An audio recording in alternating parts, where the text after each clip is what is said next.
একে অন্যের বিরুদ্ধে হামলা বন্ধে সম্মত হয়েছে যুক্তরাষ্ট্র ইরান। এ নিয়ে মঙ্গলবার কাতারের দোহায় বৈঠকে বসবে দুই দেশ। ইরানের দাবি, হরমুজ প্রণালীর নিরাপত্তা এবং নিয়ন্ত্রণের দায়িত্ব শুধুই তেহরানের।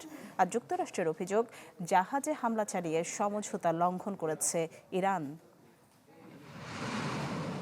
সংঘাত উত্তেজনার পর অবশেষে কিছুটা স্বস্তির ইঙ্গিত। মার্কিন সংবাদ মাধ্যম অ্যাক্সিওস রয়টার্সের তথ্য অনুযায়ী আপাতত সব ধরনের হামলা বন্ধ রাখতে সম্মত হয়েছে যুক্তরাষ্ট্র ইরান।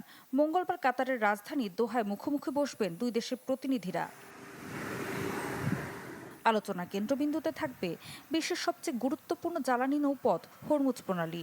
কয়েকদিন আগেও জলপথকে ঘিরে একের পর এক হামলা, পাল্টা হামলা আর যুদ্ধের দামামায় কেঁপে উঠেছিল পুরো অঞ্চল।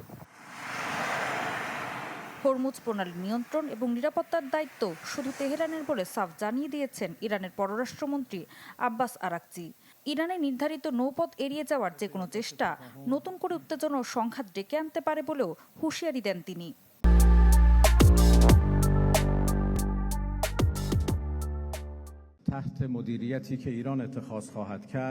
আগামী ৩০ দিনের মধ্যে হরমুজ প্রণালী যুদ্ধপূর্ব সক্ষমতা ফিরে পাবে।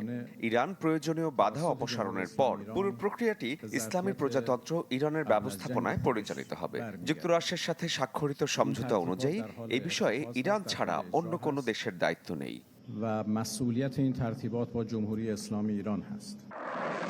মাত্র কয়েকদিন আগে সমঝোতা স্মারক স্বাক্ষরের পরও পাল্টাপাল্টি হামলায় জড়িয়ে পড়ে দুই দেশ। যুক্তরাষ্ট্রের দাবি, বাণিজ্যিক জাহাজে হামলা চালিয়ে চুক্তি ভেঙেছে ইরান।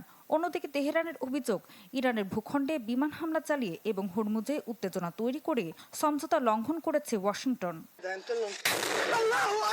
এদিকে যুদ্ধবিরতির আশার মধ্যেও থামেনি ইসরায়েল লেবানন সীমান্তের সংঘাত। হিজবুল্লাহ অভিযোগ করেছে, দক্ষিণ লেবাননের একাধিক এলাকায় বিমান ও ড্রোন হামলা চালিয়ে যুদ্ধবিরতি লঙ্ঘন করেছে ইসরায়েল।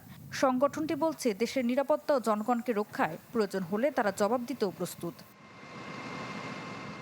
একই সুর লেবাননের পার্লামেন্ট স্পিকার নাবি বেরির কণ্ঠেও। যুক্তরাষ্ট্র, ইসরায়েল ও লেবাননের প্রস্তাবিত কাঠামোগত চুক্তিকে তিনি প্রত্যাখ্যান করে বলেছেন, এতে লেবাননের অধিকার নিশ্চিত না হওয়া পর্যন্ত চুক্তি বাস্তবায়ন হবে না।